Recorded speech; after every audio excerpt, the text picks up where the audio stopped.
Terima kasih Mbak Fitdam. Assalamualaikum warahmatullahi wabarakatuh. Selamat pagi menuju siang buat teman-teman yang sudah hadir di kegiatan kita pada pagi hari ini, pagi hari aja ya, karena masih semangat semua. Semoga teman-teman yang sudah menyempatkan hadir pada pagi hari ini selalu dalam keadaan sehat dimanapun berada. Dan terima kasih tentunya kepada teman-teman dari Kementerian UMKM pun juga kepada teman-teman dari Link UMKM yang sudah memberikan kesempatan untuk saya bisa bertemu dengan para peserta ya di pagi hari ini yang sudah semangat banget. Tadi saya sudah sambil lihat-lihat juga nih Fitdam, ada dari Palu. Astaga Palu, nama saya ada di Palu, itu bawang goreng Palu itu enak banget. Ada banyak makanan enak gitu di Palu. Ada dari Ternate juga, aduh apalagi Ternate itu ya Allah, nasi kuning Ternate itu enak Fitdam. Jadi kalau main ke Ternate itu semuanya tuh nggak ada yang gagal. Ada dari Manado nggak di sini? Manado juga. Dari mana lagi nih? Indramayu. Indramayu. Saya pernah ke Indramayu. Baru pertama kali saya makan seblak, seblak atau apa gitu ya. Pokoknya itu bumbunya paling berasa tuh di Indramayu. Bukan mangganya kan kita kalau ke Indramayu tuh nyarinya mangga gitu ya, Fitdam ya. Ini saya ke Indramayu saya nyari seblak dan itu enak banget. Enak parah. Oh ini ada dari Batam juga, ada Mbak Novia dari Padang, ada dari Klaten, ada dari Demak, Bekasi, Bekasi hadir nih. Siapa nih? Mbak Fitri, Purwokerto. Aduh, rame sekali nih Mbak Fitri, Mbak Septi Palembang. Saya minggu depan ke Palembang saya mau cari ini pempek beringin. Tuh favorit sekali ya. Banyuwangi. Aduh saya belum sempat ke Banyuwangi. Semoga ada kesempatan Mbak Junita ya kita bisa ketemu di sana. Kota Bandung, Kota Bandung. Lautan Api itu anak saya lagi seneng banget nyanyiin lagu Kota Bandung ya. Bandung mah selalu di hati. Setiap minggu kayaknya saya harus update di sana karena makanan di sana juga nggak ada kalah gagal ya. Brebes, Brebes, bawang juga saingannya Palu. Aduh banyak banget Pontianak ya Allah, es jeruk Pontianak itu enak. Makanan semua ini ya yang saya sebutin. Tapi thank you banget buat teman-teman. Aduh ada lagi Sumba NTT ya Allah saya pernah ke Sumba. Ini Mas Teguh Sumba Timur. Saya ke Sumba Timur waktu itu ketemu juga dengan para UMKM yang terkena dampak badai seroja. Nah, kita belajar keuangan juga di sana. Di sana pokoknya nih Fitdam, kalau mau jalan-jalan ketemu sama orang yang kerjaannya sumringah terus itu Indonesia Timur. Flores, NTT, wah itu mantap semua. Semuanya sih ramah-ramah ya. Tapi kalau mau yang ramahnya itu sampai 1000 kali lipat, oh NTT. Senyum terus, diomelin juga senyum terus. Oke, ini thank you banget teman-teman semua. Terima kasih ya. Kita perkenalannya sudah ya. Ini saya lanjut dulu karena hari ini materinya seru banget. Kita bakalan belajar, bukan belajar sih, berbagi lebih tepatnya di sini ya. Berbagi bagaimana sih sebenarnya pembuatan laporan keuangan sederhana. Apalagi di sini peserta kita juga ada yang calon ya, Fitdam ya, supplier MBG. Wah semangat itu. Dari kemarin udah bikin pusing gitu ya. Semoga nggak ikutan eh, kena mental hot ini. Karena pelaporannya ada banyak sekali. Nah, kita ini mbak saya masak udah sampai tenggorokan saya nih rasanya. Bawang merah. Oke, kenapa sih topik laporan keuangan ini penting sekali untuk Bapak Ibu semua pelajari, ya? Karena begini, ada banyak teman-teman kita di lapangan atau para UMKM khususnya yang sering nanya kayak begini nih, Fit. Bu, saya itu jualan tiap hari, tapi kok saya masih boncos?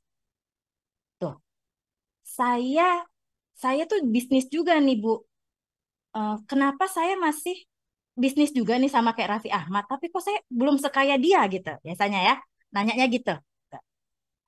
Nggak juga sih, nggak ada yang nanya apple to apple ke Raffi Ahmad, tapi kan mikirnya gitu, kita sama-sama pengusaha gitu ya, sama-sama pelaku usaha, bilang aja kita pengusaha ya Bu ya, jangan merendahkan pekerjaan kita karena iya saya masih, bisa kalau tanya pekerjaannya apa Bu, saya jualan ini Bu, bilang pengusaha ya, saya pengusaha. Sama-sama pengusaha kok untungnya beda, sama-sama pengusaha kok saya masih boncos, sama-sama pengusaha kok saya masih ngambil keuntungan dari usaha saya untuk menghidupi kehidupan saya sehari-hari. Nah, dan ini tuh banyak sekali saya temukan di lapangan. Saya pernah ke Bantul dan saya bertemu waktu itu saya juga materinya keuangan. Saya minta ibu-ibu itu untuk menghitung harga pokok penjualan, harga pokok produksi dan harga pokok penjualan. untuk usahanya. Dia kebetulan usahanya roti goreng.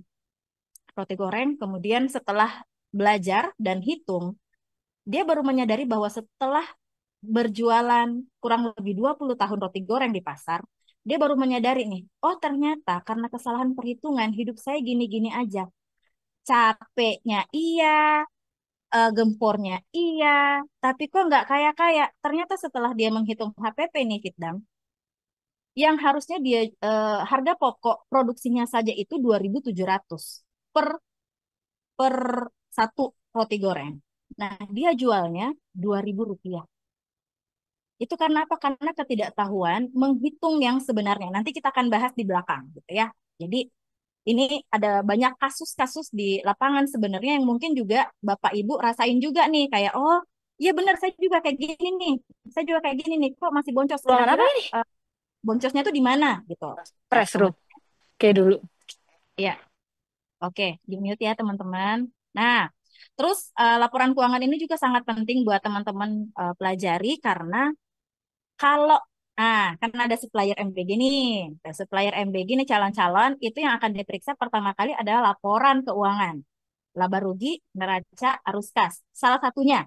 Kenapa? Karena itu berkaitan dengan penetapan pajak khusus untuk laba rugi. Jadi kenapa itu harus ada? Kemudian buat teman-teman yang mau mengembangkan usahanya juga di kemudian hari gitu ya, teman-teman bisa mencantumkan laporan keuangannya kepada para investor kalau mau scale up your business gitu, mau scale up bisnisnya. Kemudian untuk bisa membaca kondisi bisnisnya ini masih bisa bernafas enggak, kondisi bisnisnya masih bisa jalan enggak, kondisi bisnisnya harus pivot atau enggak. Itu semua dibaca di laporan keuangan gitu ya.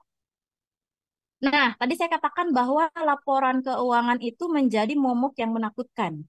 Karena sampai sekarang pun saya saat tahun kemarin di 2024 kebetulan berkesempatan menjadi salah satu mentor untuk bisnis akselerator kementerian salah satu kementerian di Indonesia. Nah, itu saya temukan ada bukan satu, dari 10 UMKM yang saya handle untuk bisnis akselerator itu di mana omset mereka udah di atas 500 juta. Itu ada sekitar 4 sampai 5 orang ya, Bapak Ibu, yang laporan keuangannya itu masih kosong. Dalam artian mereka bikinnya asal-asalan aja. Jadi saat diminta oleh kementerian mana laporan keuangannya, mereka baru gagap kayak, aduh gimana ya Mbak Ismita, laporan keuangan saya ini cuma ngasal. Laporan keuangan saya ini baru laporan penjualan. Laporan keuangan saya ini baru sebatas laporan produksi. Laporan, belum menjadi laporan laba rugi gitu atau neraca ataupun arus kas gitu. Nah, ini udah banyak ternyata kejadian gitu untuk UMKM kita gitu. Padahal gimana ya Bapak Ibu? Memang sih konsisten itu susah. Konsisten itu susah dan biasanya kenapa tidak dilakukan karena nggak tahu. Saya harus mulai dari mana? Nyatetnya itu mulai dari apa? Gitu. Biasanya kayak gitu. Nah, makanya banyak ini kalau misalkan laporan keuangan kita abaikan, bakalan muncul penyakit-penyakit nih kalau misalkan kayak kesehatan, kita kalau tidak peduli dengan kesehatan kita, bakalan muncul ada banyak penyakit diabetes, kolesterol, berat badan berlebih gitu ya. Nah, sama kayak usaha. Jadi kalau misalkan Bapak Ibu menyepelekan gitu ya, membaca atau tidak membiasakan diri dari sekarang membaca laporan keuangan atau minimal nota-nota lusuhnya itu, nota lusuh saya bilang karena kita biasanya nota nyatet, habis itu nggak disimpan dengan benar gitu ya. Kalau tidak dipedulikan, kita bakalan ada muncul pertanyaan kayak begini. Bisnis jalan terus tapi kok gitu. Bisnis saya jalan terus tapi kok saya mau minjem padahal saya perasaan untung di sini. Kemarin saya hitung pas penjualan saya harusnya udah bisa beli ini gitu kan. Nah, dan pertanyaan yang paling sering muncul itu adalah untungku tuh sebenarnya berapa ya? Itu satu. Untung saya tuh sebenarnya berapa ya? Duitnya muter di mana aja nih? Karena kan kita biasanya tahu bikin. Nah, biasanya UMKM kita nih biasanya, semoga di sini enggak ya, tapi biasanya UMKM yang saya dapetin di lapangan itu adalah CEO, Chief semuanya gitu ya, Chief Everything Officer. Jadi semua dikerjakan, marketing iya, distributor iya, ya, operasional iya, yang ngebungkus iya, ngejualin iya gitu semuanya ya.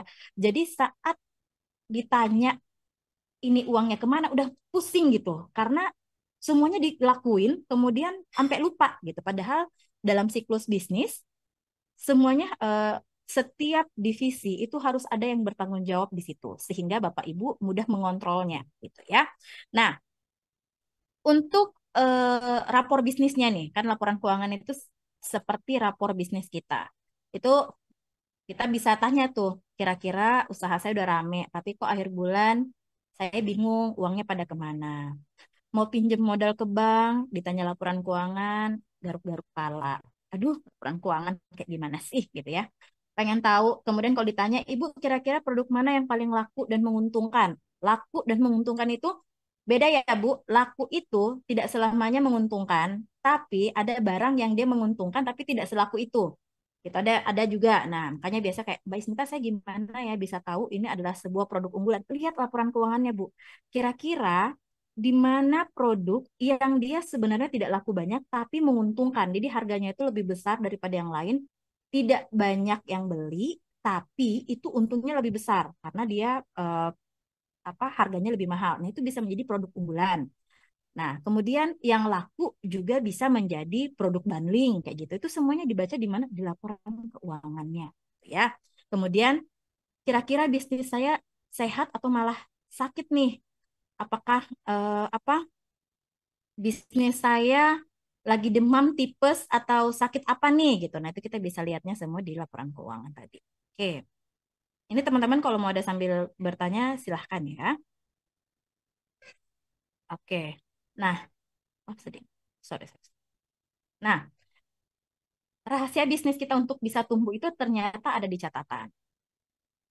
Masalahnya perkara pertama itu adalah masih susah membedakan dan memisahkan catatan keuangan pribadi dengan catatan keuangan usaha. Coba teman-teman di sini jujur aja ya dosanya. Siapa yang sudah bikin laporan keuangan? Saya tanya itu dulu. Siapa yang sudah bikin laporan keuangan? Coba. Ini kalau ada suara panggil mami-mami itu anak saya ya. Anggap aja itu background. Sudah, Ibu Yaya, Ibu Ida, sudah. Pak Ivan belum. Bu Dewi belum. Bu Sylvia sudah. Pak Agus, tadi apa kata Pak Agus? Saya, tapi cuma kas. Oke, harus kas ya Pak ya. Bu Febriani sudah, Bu. Bu Ani belum. Oke. Oh, masih banyak yang belum. Oke, pertanyaan saya selanjutnya. Siapa yang sudah memisahkan keuangan pribadi dengan keuangan usaha? Tunjuk kaki. Ya, coba. Nah, Bu Nur Asmi udah ketawa nih. Coba, coba. Bu Junita, coba. Siapa yang sudah memisahkan ya keuangan pribadi dengan keuangan bisnis? Coba. Ini kita pengakuan dosa dulu. Sudah Bu, karena saya pakai kelola dari Berry mantap, Mbak Sylvia ini ya, kayak murid teladan nih Fitdam ya. Kemudian masih campur aduk Bu Ani, sudah pisah. Wah, sudah. Oke, sudah banyak. Kalau Bu Nur Asmi sudah belum? Belum. Oke, belum. It's okay. Semoga setelah hari ini ya teman-teman semua sudah bisa memisahkan ya, memisahkan keuangan pribadi dengan keuangan usaha karena nggak boleh dicampur Bapak Ibu. Kita biasanya kebingungan itu dimulai ke em, dari kita yang kebiasaan kita yang tidak memisahkan keuangan kita di rumah dengan keuangan kita di usaha. Saya kasih analoginya begini. Saat pandemi udah 5 tahun yang lalu, tapi nggak apa-apa ya kita bahas ya.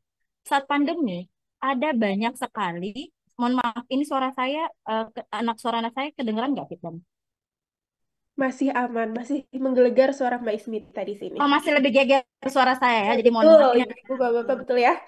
Bu Rasmi gimana kedengarannya? Gimana? Kedengeran nggak? Si Mbak bagus, nggak kedengaran suaranya. Oke, baik. Terima kasih ya, ibu-ibu, bapak-bapak. Anak saya soalnya baru mau mandi jam segini ya Allah. Ayam udah keburu bangun dari tadi. Anak saya baru bangun. Oke, jadi saya kasih cerita pas pandemi nih ya, Fit. Dan ini sebelum kita masuk ke laporan keuangan ya. Karena begini, saat pandemi itu ada banyak sekali UMKM kita yang tumbang, tapi ada juga yang banyak juga nggak sedikit atau yang selamat gitu. Kebanyakan yang tumbang itu perkaranya adalah sebelum pandemi terjadi, mereka tidak memisahkan laporan keuangan usaha dengan laporan keuangan pribadi. Nah, pada akhirnya saat pandemi datang, saat pandemi terjadi, pada tumbang tuh 3 bulan awal. Kenapa? Karena aktivitas berhenti. Sebentar, mohon maaf, ini suara anak saya mulai mengganggu.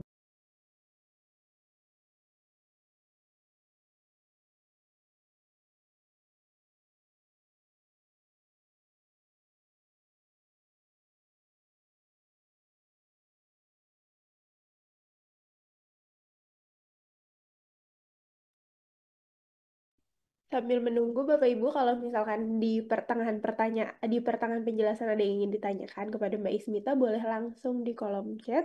Karena saya ingatkan kembali bahwa akan ada penanya terbaik dan peserta terbaik yang aktif selama webinar ini. Jadi Bapak Ibu tadi saya juga udah catat nih Bu Sylvia pakai Kilola, mantap. Jadi udah sesuai kolaborasi dengan BRI dan Link UMKM, pakainya tools ataupun yang mendukungnya dari BRI juga sudah mantap sekali. Mbak Ismita sudah bisa dilanjutkan? Oke, sudah bisa. Anak saya sudah suruh Silakan. keluar kamu dari rumah, nak ya, sementara. Baik, silahkan. Baik tadi. Nah, saat pandemi itu ada banyak sekali, saya ulang ya, ada banyak sekali UMKM kita yang secara tidak langsung tuh tumbang. Karena setelah ditelusuri, ternyata kebiasaan tidak memisahkan keuangan itu masih banyak sekali yang terjadi gitu di teman-teman UMKM kita. Nah, seperti mungkin teman-teman di sini sudah ada yang tahu dana darurat. Dana darurat. Nah, dana darurat itu bagian-bagian dari literasi keuangan kita untuk memahami bahwa setiap usaha itu harus memiliki yang namanya dana darurat. Gunanya buat apa? Gunanya untuk menghindari atau mengantisipasi atau sebagai mitigasi resiko saat terjadi bencana di kemudian hari. Nah, salah kaprah yang terjadi selama ini, keuntungan yang ada gitu ya, karena masih campur aduk nih keuangan, jangankan dana darurat gitu. Untuk memisahkan keuntungan pribadi dan keuntungan usaha aja itu tidak dilakukan, apalagi dana darurat. Jadi dari situ aja udah pasti ada banyak yang tumbang. Nah, ada yang nanya, Mbak Smita kan juga pengusaha. Apa yang dilakukan? Saya cukup terbantu dengan dana darurat tadi nih, Fitdam, ya. Sangat terbantu dengan dana darurat ini. Dan ini juga perlu saya sampaikan ke teman-teman semua karena selama 2025 ini keuangan kita di berbagai sektor itu lagi tidak baik-baik saja. Jadi setidaknya Bapak Ibu kalau punya keuntungan nanti kalau udah hitung laba rugi, sudah menghitung laba rugi, disisihkan sedikit dari labanya untuk dimasukkan ke dana darurat tadi. Tujuannya untuk apa? Untuk mitigasi resiko saat kita nggak pernah tahu pandemi datang atau keuangan kita lagi kenapa atau negara lagi kenapa, teman-teman masih bisa hidup atau bernafas selama 3 sampai 6 bulan ke depan. Karena secara psikologis manusia itu bertahan hidup 6 bulan, setelahnya mereka akan berusaha untuk hidup kembali gitu. Jadi selama 6 bulan itu teman-teman bisa punya dana yang diselipkan tadi. Nah, nanti ya, kan kita akan menghitung nih keuntungan. Nanti saat menghitung keuntungan, sisihkanlah berapa persennya untuk dana darurat tadi. Karena dana darurat itu dia ada aturannya. Jadi tidak banyak, tapi cukup untuk menghidupi bisnis Bapak Ibu selama 3 sampai 6 bulan. Nah, kembali lagi ke laporan keuangan. Tadi saya mention itu biar saya nggak lupa gitu nanti di akhir teman-teman bisa reminder saya saat kita membahas laporan keuangan khusus untuk laba rugi. Nah, nota lusuh jadi keputusan cerdas nih Bapak Ibu kalau misalkan ada notanya jangan dibuang, disimpan kemudian dicatat ya, dicatat. Kenapa? Karena pencatatan keuangan yang rapi itu bisa menjadi pondasi bisnis Bapak Ibu ya. Kemudian manfaatnya lagi bisa dengan jelas dan datanya lengkap. Jadi gini, asumsi yang sering beredar di UMKM kita adalah satu, males nyatat ya. Satu, ini penyakitnya nih. Satu, males nyatat. Pikirnya gini, ih masih ke sedikit, saya masih ingat di kepala. Bener nggak? Masih kecatat kok Bu di kepala. Tapi kalau udah migrain, kalau ibu-ibu kalau PMS, atau kalau anak udah mulai rewel, bapak-bapak udah mulai diomelin istri, lupa tuh apa yang kemarin yang masuk ya. Makanya penting untuk dicatat sekecil apapun dicatat. Nah, kemudian yang kedua, terlalu percaya dengan asumsi. Asumsi itu seperti ini, tidak ada faktanya, maksudnya belum dibuktikan berdasarkan data, terus kita percaya. Contoh, es kepal Milo masih ingat? Es kepal Milo. Ada orang bikin es kepal Milo bagus, kita ikut-ikutan. Ih, itu tuh bagus banget es kepal Milo. Ikut bikin. Bikin. Udah, ternyata cuman bertahan kurang lebih 12 bulan, ya kan? Habis itu drop lagi. Nah, padahal harapannya seyogyanya usaha itu ya Bapak Ibu yang bisa kita buat dan bisa kita kembangkan sampai di kemudian hari gitu. Harapannya kan seperti itu. Kan capek Bapak Ibu bikin ini, tutup, bikin itu, tutup. Nah, itu kenapa kebiasaan kita untuk mempercayai asumsi-asumsi yang beredar di masyarakat gitu ya. Nah, kemudian dengan adanya laporan keuangan, kita bisa mengambil keputusan yang tepat nih.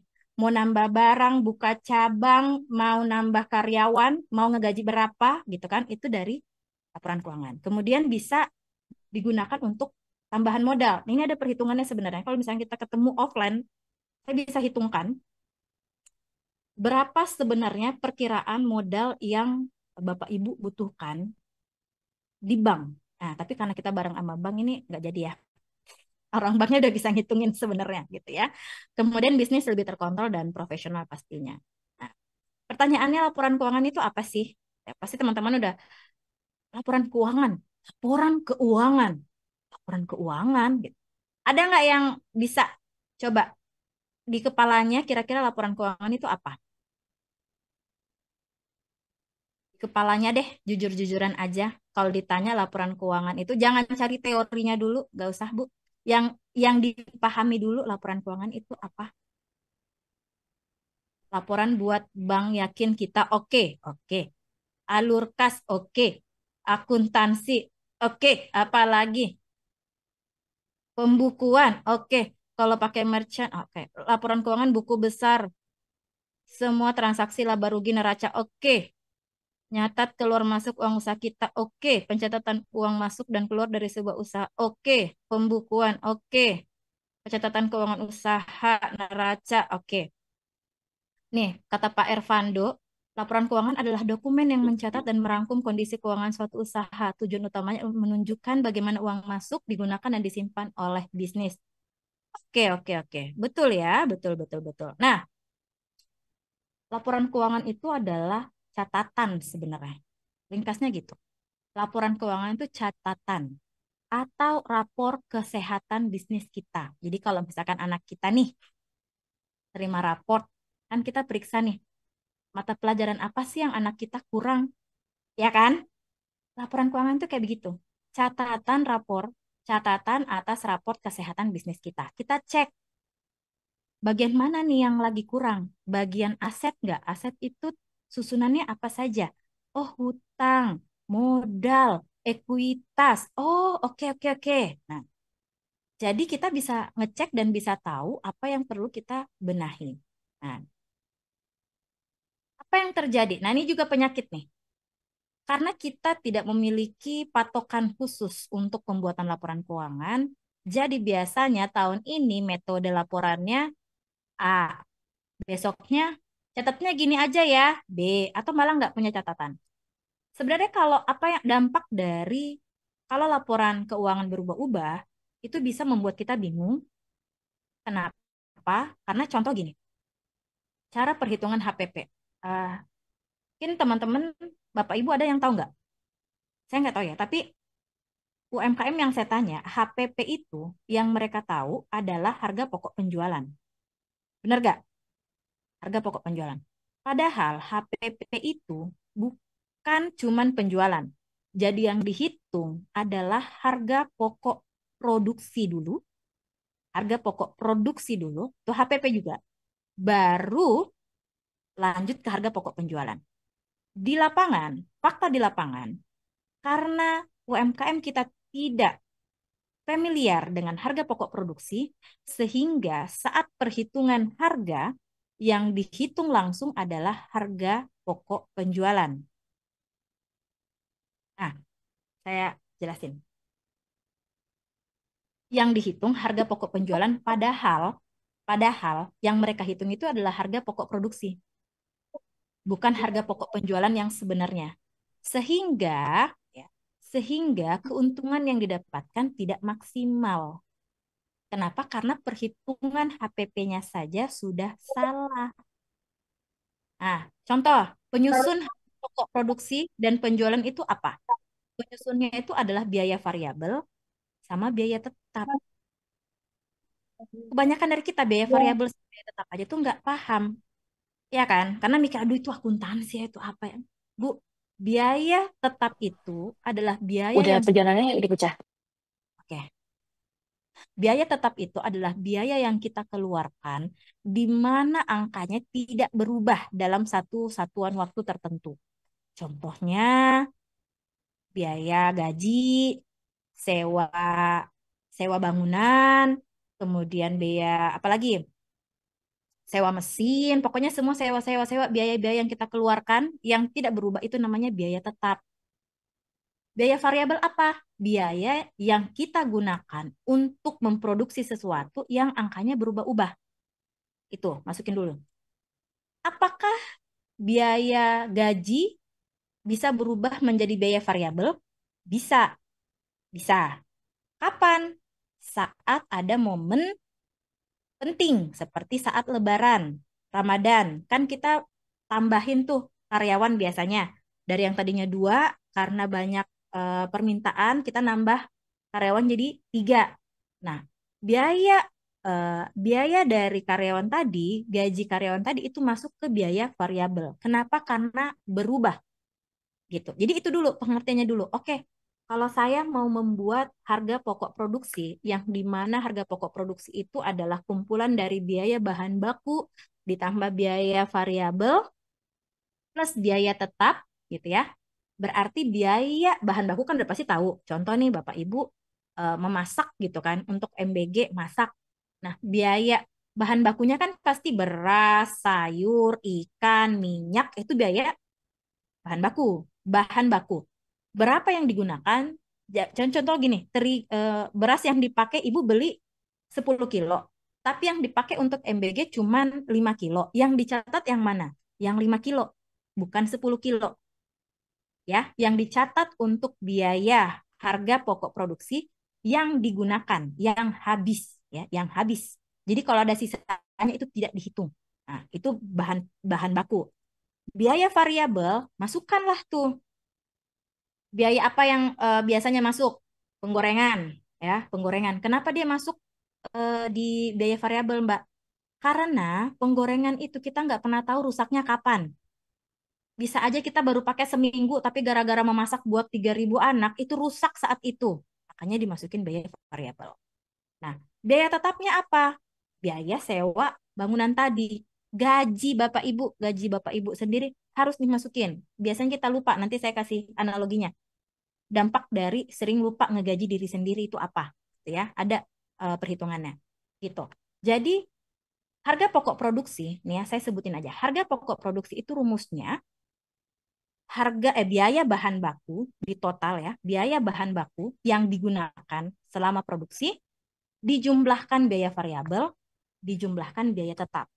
Di mana biaya variabel adalah biaya yang angkanya berubah-ubah ya dalam satuan waktu tertentu, dan biaya tetap adalah biaya yang tidak pernah berubah dalam satuan waktu tertentu.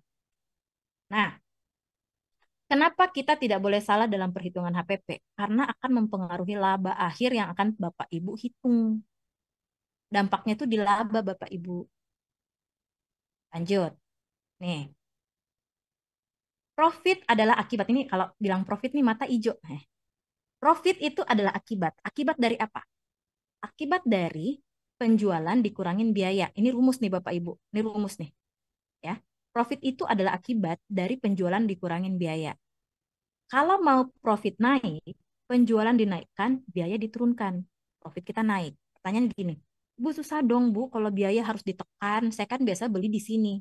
Nah, makanya penjualan digenjot, cari nanti rekanan-rekanan atau mitra-mitra yang bisa memberikan harga lebih kecil ya, tapi Bapak Ibu bisa beli dalam jumlah banyak gitu ya, seumpama terigu. Cari tuh mitra yang bisa menjual terigu dalam jumlah yang dalam harga yang lebih kecil gitu kan ke Ibu, tapi bisa konsisten beli di situ. Gitu. Karena apa? Karena rumus dari profit itu adalah naikkan penjualan, turunkan biaya-biayanya. Bukan dalam artian gitu ya kita mengurangi kualitas, menurunkan kualitas, bukan. Tapi kita mencari bahan baku dengan melakukan negosiasi mitra, kita bermitra dengan para pedagang yang bisa memberikan harga yang lebih menguntungkan buat kita. Nah, itu kan konsep bisnis begitu. Gitu ya. Jadi profit adalah akibat. Lanjut. Kapan keuntungan bisnis diakui? Nih, biasanya nih, Bapak Ibu nih. Nih, penyakit juga nih ya, penyakitnya. Kapan keuntungan bisnis diakui? Baru jualan 2 hari, udah ngaku untung. Udah untung nih saya, udah profit nih saya. Baru jualan seminggu, udah dibilang untung saya nih, untung, untung banget nih. Padahal sebuah keuntungan baru bisa dikatakan dihitung sebagai sebuah keuntungan saat akhir bulan. Ya, kalau di sini saya bilang laba diakui di akhir bulan. Kenapa? Karena segala biaya tetap dan operasional seperti sewa, listrik, gaji, telepon dibayarkan minimal sebulan sekali. Oleh karena itu, pengakuan laba dilakukan sebulan sekali. Jadi laba, kalau ibu untung nih saat ngejual itu belum tentu untung. Dicatat dulu keuntungannya gitu ya, pemasukannya apa saja, kemudian apa saja kalau di buku besar, mungkin Bapak Ibu taunya buku besar itu begini. Itu dipisahkan akun-akunnya, kas, masuknya apa saja. Kemudian apa lagi? Piutangnya, khusus piutang. Hutang, khusus hutang. Jadi nggak disatukan. Itu buku besar. Jadi nanti pas mau ngecek kas berapa, hutang berapa, piutang berapa, itu ceknya di buku besar. Baru nanti dipindahkan ke pencatatan akhir kita. Tuh, untuk dimasukin ke laporan keuangan.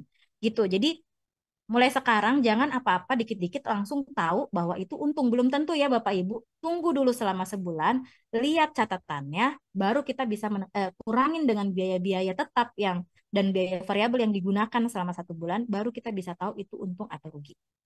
Ya, lanjut. Nah, nih, ini adalah bagian dari skala untuk pelaporan keuangan, ya. BEP, BEP. BEP ada banyak UMKM kita yang salah kaprah dengan BEP tadi. Jadi istilahnya bilangnya gini, kapan BEP-nya? Bilangnya gitu, kapan BEP-nya? Padahal BEP itu bukan balik modal.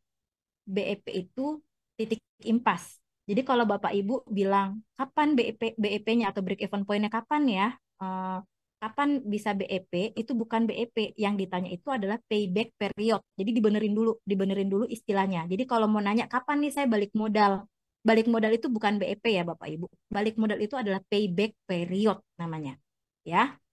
Nah, BEP ini adalah titik impas di mana kondisi penjualan operasional perusahaan yang harus dicapai sehingga tidak mengalami kerugian, namun di titik ini perusahaan juga tidak mendapatkan keuntungan alias impas. Jadi minimal kalau kita jualan istilahnya, tidak boleh di bawah harga BEP ini.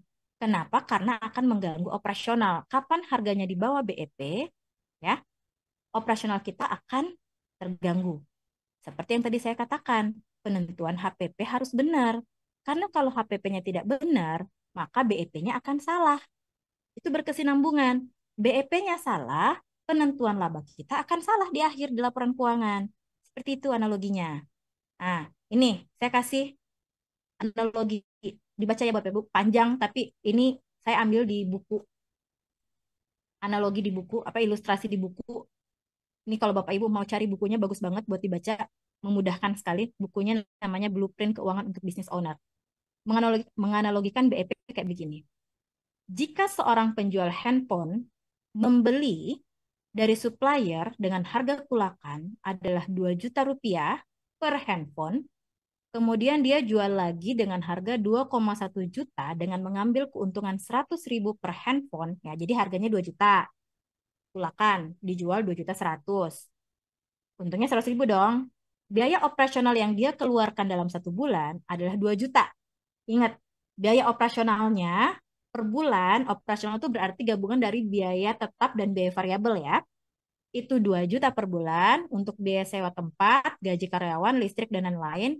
ditambah dengan gaji pemilik 3 juta, sehingga total biaya operasionalnya adalah 5 juta rupiah. Ingat, mau jualan handphone, beli harga kulakan 2 juta, dijual harga 2.100.000, biaya operasional per bulannya 5 juta rupiah. Kira-kira berapa handphone yang harus dijual untuk menutup biaya operasional bulanannya? Kan ada biaya operasional yang harus kita tutupi setiap bulan sebanyak 5 juta. Biaya operasionalnya itu 3 juta gaji, 2 juta untuk sewa dan lain-lain. Nah, jadi 5 juta. Perhitungannya adalah, tadi biaya operasionalnya kan 5 juta, dibagi 100.000. 100.000 itu dari keuntungan yang tadi, 2.100.000. Didapatlah 50 HP. Nah, berapa omset penjualannya? Omset penjualannya 2,1 juta kali 50 HP tadi. Jadi, kalau mau omset, baru omset gitu ya, 2,1 juta kali 50, 105 juta. Nah, apa yang sering terjadi? Yang sering terjadi di UMKM adalah tidak memasukkan gajinya sebagai owner yang masih full time ikut berjualan di tokonya sendiri yang sebesar 3 juta rupiah tadi. Sehingga yang dihitung hanya biaya operasional 2 juta. Gajinya nggak dimasukin. Oleh karena itu BEP-nya hanya 2 juta. Ini kan masukin biaya operasional ya. Ini bukan harga handphone yang 2 juta, tapi operasional. BEP-nya adalah 2 juta dibagi 100.000, 20 HP. Akibat tidak pernah menghitung gaji sendiri sebagai biaya operasional. Yang harusnya jualannya 50 HP, tapi karena nggak masukin gaji diri sendiri, jadinya BEP-nya dihitung salah. Harusnya jual 50, gaji nggak dimasukin, jadi BEP-nya perhitungannya salah, 2 juta bagi 100.000, yang dijual cuma 20 HP. Akhirnya, setelah mencapai penjualan 20 HP, si owner sudah mulai mengambil keuntungan dari penjualan sejumlah 3 juta secara total. Jadi karena udah jualan nih, penentuan BEP-nya salah, jual 20 HP gitu kan. Nah, karena ngerasa saya harus digaji nih 3 juta, padahal dalam perhitungan BEP-nya nggak dimasukin tadi gajinya. Diambillah 3 juta. Akhirnya mengurangi modal kerja dari usahanya. Hal ini kemudian berjalan terus-menerus, semakin meningkat penjualan atau ramai outlet usahanya, semakin besar juga pengambilan gajinya. Ya dong, dia ngerasa nih, oh makin banyak yang beli. Saya ngambil gaji lebih besar. Padahal perhitungan awal untuk BEP-nya aja udah salah. Sehingga semakin lama justru utangnya semakin banyak. Nanti utang ini kita lihat di mana? Di laporan neraca. Oh, hutang saya makin banyak, padahal saya jualnya banyak. Ternyata masalahnya di BEP.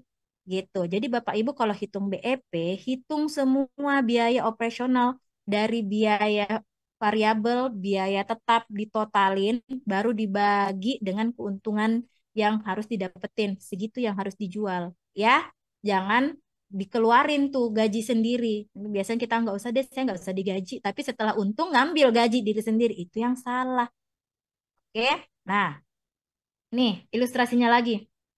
Karena menganggap menjual 20 HP sudah aman, masih dengan mindset yang tadi ya, jika si owner tidak menghitung gajinya, kemudian dia menjual 30 HP, 30 handphone, berapa keuntungan atau kerugian yang dia dapatkan? Omset penjualannya 30 HP dikali 2,1 juta, 63 juta. Laba kotornya 63 juta dikurang 30 handphone kali 2 juta karena harga handphonenya 2 juta sama dengan 3 juta. Laba operasional 3 juta kurang 2 juta karena tadi 2 jutanya operasionalnya.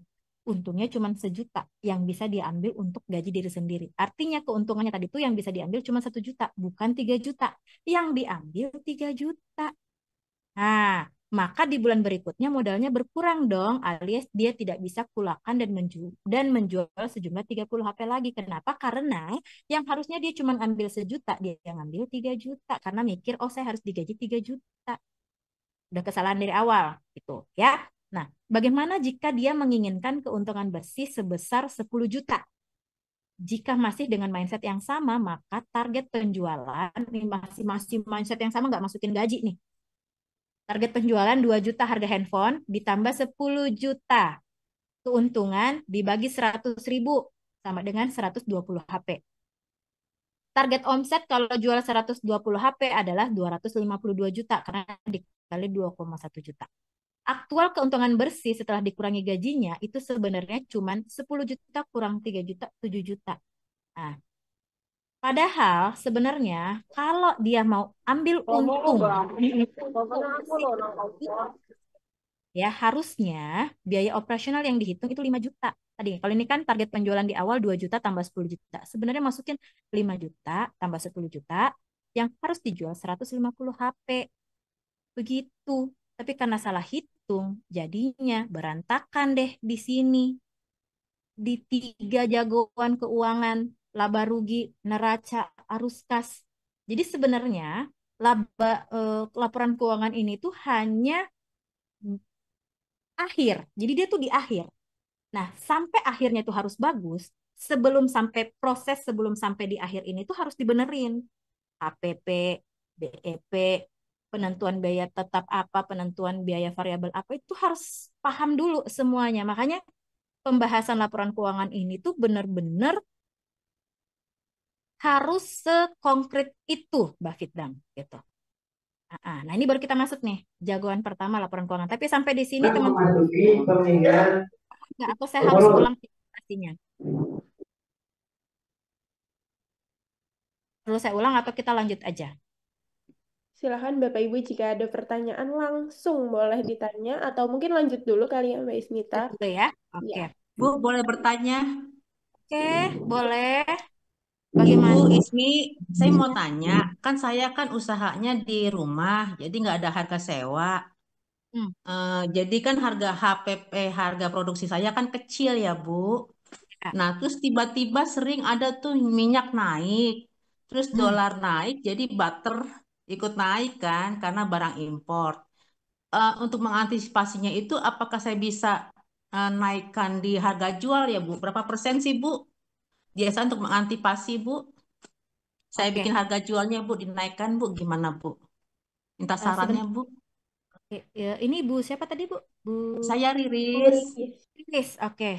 Ya, baik. Saya kan ada cookies tuh, Bu. Cookies itu dia pakai butter gitu, Bu. Karena dari apa untuk menghilangkan langu, langu kelor gitu, Bu. Ya, Terus ya, kan ya. saya keripik juga. Jadi sering tiba-tiba tuh naik harga minyak gitu loh, Bu. Itu Oke. bagaimana ya, Bu? Sarannya, Bu, mengantisipasi Oke. kenaikan itu, Bu. Oke. Bu Riris, berarti tadi tempat usahanya nggak bayar ya? Saran saya, Enggak, enggak bayar, Bu. Kan saya ya, kan di rumah. meskipun itu di rumah, tetap masukkan biaya sewa rumah. Kenapa? Karena, Oh, iya Bu, kan rumahnya itu kalau misalkan dipakai untuk memproduksi, oh, gitu ya, Bu. Oh, tetap nah, ya, Bu ya. Selama ini saya tetap. enggak, Bu. Ih, Oh, contoh nih, rumahnya rusak ubinnya karena dipakai memproduksi kue. Ngambil uangnya dari, oh, saya tanya, uang pribadi, iya. ya kan? Iya. Padahal harusnya dampak yang terjadi atas usaha dibayarnya pakai uang usaha, bukan uang pribadi. Itu yang Oke, tadi oke, saya oke, Bu. Ya. campur-campur Makasih, tuh. Bu. Saya ngerti jadinya, Bu. Oh, gitu ya, Ya, Bu. Ya, ya, ya. tetap dimasukkan. Ya, harus Jadi tetap kita ada. gini harga sewanya kita nanya ke orang gimana ya? Kamu sewa berapa gitu? Enggak, gimana sih, Bu? Patok ininya, Oke. Bu. Mengpostingnya, Bu, mengalokasikannya gimana, Ibu? Dianggap aja kayak Ibu tinggal di mana? Di Kramat Jati, Keramat Jati, Jakarta Timur ya? Jakarta Timur, Mak, Di- Bu. Ditanya aja kira-kira di sana standar Oh, kos-kosan gitu. per, ya, kos-kosan per bangunan itu berapa? Biasanya kos umpama kayak 1 juta. Oh, Itu aja dihitung 1,5 juta dibagi 30 hari. oh, gitu. Atau kalau dianggap itu terlalu tinggi untuk masukin ke harga pokok penjualan kuenya, diambil aja kayak 500.000 atau 750.000, tidak memberatkan, tapi tetap harus ada, Bu. Gitu. Hmm, Kita nggak iya ya, pernah Bu. tahu kalau rumah Ibu kenapa-kenapa, ya kan? Atau Mm-mm. ya selang airnya kenapa gitu kan? Karena kebanyakan nyuci mungkin gitu. Jadi tetap harus dimasukin Ibu Riris ya. Nah, Ya, kasih, Bu. perkara sama-sama Bu Riris. Kalau perkara harga bahan baku yang naik, ya, harga bahan baku yang naik itu bisa disiasatin sebenarnya tetap dimasukkan angka sebenarnya harganya itu berapa, gitu ya.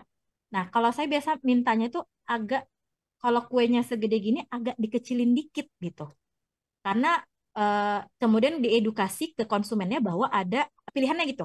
Antara eh, kuenya yang dimodifikasi masuk ke harga penjualan ibu, atau harganya dinaikkan dengan mengedukasi konsumennya. Nah, ini kan bukan di keuangan lagi nih kalau bahas itu, tapi di eh, sales and marketing gitu. Bagaimana ibu bisa mengedukasi konsumennya agar bisa menerima bahwa memang harga itu naik. Apakah atau ibu bikin dua jenis gitu untuk penetrasi pasar. Jadi cek pasarnya nih. Cek pasarnya bisa dengan bikin kue eh, dengan harga yang sama tapi ukurannya lebih kecil, atau dan membuat kue ukurannya sama tapi harganya lebih naik. Yang mana yang paling banyak orang beli? Gitu aja. Hmm, Oke, Bu Riris. iya. Tapi Bu, jangan lupa ya. kalau di Ya, harga jualnya kita itu, Bu, kita misalnya seperti ada dana darurat kita sisihkan, kita naikin di harga jual gimana, Bu? Berapa persen gitu sih, Bu? Biasanya kalau kita mau naikin, Bu, untuk harga jual mengantisipasi itu. Ya, Bu. Berapa persen ya, Bu, standar yang standar ya. yang bagusnya gitu loh, yang Jadi Bu, begini. Rumus penentuan harga jual itu adalah harga pokok produksi, ya. Tadi kan saya mulai dulu dari harga pokok produksi, Bapak Ibu fokus dulu ya. Harga penentuan harga pokok produksi itu adalah biaya bahan baku ditambah biaya variabel ditambah biaya tetap. Di mana di biaya tetap itu udah masuk gaji kita. Oke? Paham sampai sini oke, ya? Nah, ya. tiga itu. Biaya harga pokok produksi adalah biaya bahan baku ditambah biaya variabel tambah biaya tetap. Harga pokok penjualan perhitungannya adalah harga pokok produksi ditambah biaya lainnya kalau ada. Itu. Nah, kalau Ibu nanya bagaimana jika saya mau melampirkan dana darurat, ya, anggarannya itu masuknya kemana? Ya kan, Bu ya? Nah, Iya. harga pokok di harga pokok penjualan itu dimasukkan, Bu. Jadi tadi harga pokok produksi ditambah berapa persen, berapa persen istilahnya margin harapan Ibu. Nah, margin harapan ini ditentukan seberapa kuat brand Ibu di pasar. Hmm, Nanti disitulah dipisahkan dana daruratnya. Nah, oke, oke, oke. persenannya itu biasanya, Bu, 20% standarnya. Oh, oke, oke, oke, Bu. Dua Standarnya. puluh Jadi persennya, tidak Bu. boleh di bawah itu, Oke, 20% standarnya. Mau sampai oke. 200%, silahkan. Mau sampai 2000%, Oh, silahkan. Tergantung seberapa kuat brand Ibu di pasar. oke, oke, Tuh, oke. ya. Nah, ini kenapa Ibu kalau habis belajar keuangan perlu belajar branding. Karena ada kaitannya, Bu. Keuangan kita bisa bagus gitu ya. Kalau kita sudah paham faktor-faktor pendukung keuntungan seperti perhitungan harga pokok produksi udah benar, harga pokok penjualannya, biar kita kaya raya gitu ya. Amin ya Allah. Harga pokok produksi ditambah persen margin harapan Bapak Ibu semua gitu. Jadi nanti perhitungannya udah keluar tuh. Kan dari harga pokok produksi sudah ada gaji kita. Di margin harapan itu udah bisa ada dana darurat yang diselipkan di situ.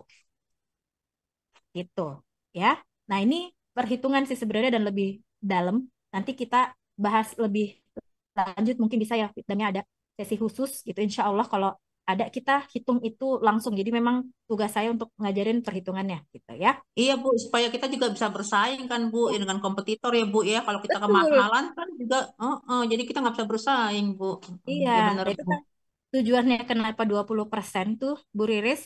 Karena kalau misalkan 10% itu keuntungannya nggak berasa di kita. Jadi memang ada standarisasinya tuh 20% biasanya. Gitu. Paling minim ambil margin harapannya 20%. Jadi kalau udah jual-jual, kalau udah hitung-hitung-hitung semua, plus 20% dari harga pokok produksi itu ditambahkan. Gitu ya. Oke, Kasih, semoga Bu. menjawab, Bu. Iya, ini saya lanjut dulu ya, karena kita baru masuk di laporan keuangan setelah kita membedah proses sampai ke laporan keuangan itu. Nah, laporan keuangan itu dibagi tiga. Laba rugi, neraca, sama arus kas. Sebenarnya empat. Ada laporan modal ya, tapi ini jarang dibahas, jadi tiga dulu aja. Laba rugi, neraca, sama arus kas. Apakah fungsinya sama? Tidak, berbeda. Ini tergantung Bapak Ibu mau ceknya apa. Nah, biasanya juga permintaan investor macam-macam. Biasanya mereka itu minta, saya mau neracanya aja. Ada yang minta, saya mau tahu arus kasnya aja. Saya mau tahu laporan laba ruginya saja. Kenapa? Karena fungsinya beda. Beda-beda banget gitu ya. Nah, contoh laba rugi. Laba rugi ini untuk tahu apakah kita untung atau rugi. Itu aja dulu, untung atau rugi. Tapi kita kurangnya laporan laba rugi adalah kita nggak tahu seberapa besar hutang kita, piutang kita. Nah, itu kita nggak tahu tuh. Karena memang fungsi laba rugi cuman untuk melihat untung ruginya kita pada proses penjualan ini gitu. Nah, komponen utama dari laba rugi itu ada dua, yaitu pendapatan sama beban. Ya, pendapatan itu di mana ada harga pokok, penjualan juga di dalam situ, gitu ya. Pendapatan dikurangin beban. Jadi pendapatannya dapat dari mana, gitu ya. Seumpama kalau di sini saya lihat, saya kasih analoginya pendapatan kotornya 1 miliar, potongan harga ada potongan harga, ada retur, penjualan ditambah kemudian dikurangin dengan 1 miliar itu penjualan bersihnya 950 juta, dikurangin harga pokok penjualan tadi. Penjualan ya. Nah, 300 bukan produksi, tapi penjualan. Karena penjualan di situ udah masuk margin harapan Bapak Ibu.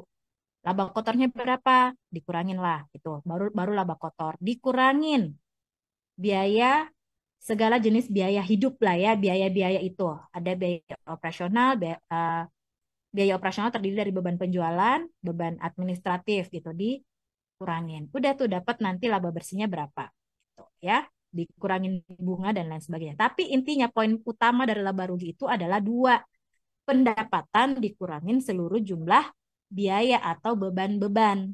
Jadi nggak perlu kayak Mbak Ismita ini contohnya kesulitan, iya disesuaikan aja dengan usaha Bapak Ibu semua masing-masing gitu ya. Pendapatannya berapa sih? Pendapatan kotornya sebulan yang dicatat, kemudian dikurangi dengan beban-beban biaya-biaya gitu ya, biaya sewa, biaya apa semuanya dikurangin, itulah laba bersihnya. Dihitungnya minimal per bulan, gitu ya, minimal 1 kali 1 bulan dihitungnya. Itu laba rugi. Nah, kalau neraca, neraca. Kalau neraca itu buat ngasih tahu kita sebenarnya selama kita berusaha, punya usaha ini kita punya apa aja sih?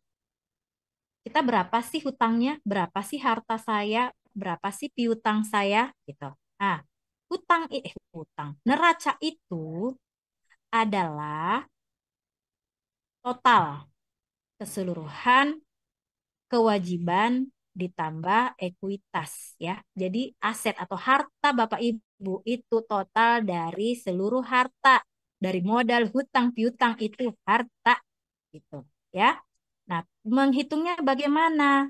Ini kalau misalkan Bapak Ibu tidak familiar gitu ya, bisa dilihat. Aset, aset itu Bu, Bapak Ibu itu liabilitas ditambah itu seluruh total aset lancar maupun aset tidak lancar. Piutang itu masuk masuk semua di aset gitu ya. Nah, itu jumlah asetnya berapa? Nah, ini biasanya Bapak Ibu kalau udah mau lihat boncosnya di mana, karena biasanya nih ya, Fitdam ya, kita hitung untung nih usaha kita, untung nih. Tapi kok duitnya nggak ada. Kita hitung secara laporan, untung nih 100 juta. Tapi kok uangnya nggak nyampe 100 juta. Nah itu dihitungnya, itu dilihatnya, diperiksanya di neraca. Jadi kalau Bapak Ibu udah menghitung laba rugi, kemudian melihat, oh saya alhamdulillah untung 100 juta. Terus nyocokin nih dengan uang yang dipegang Bapak Ibu gitu, rekonsiliasi gitu.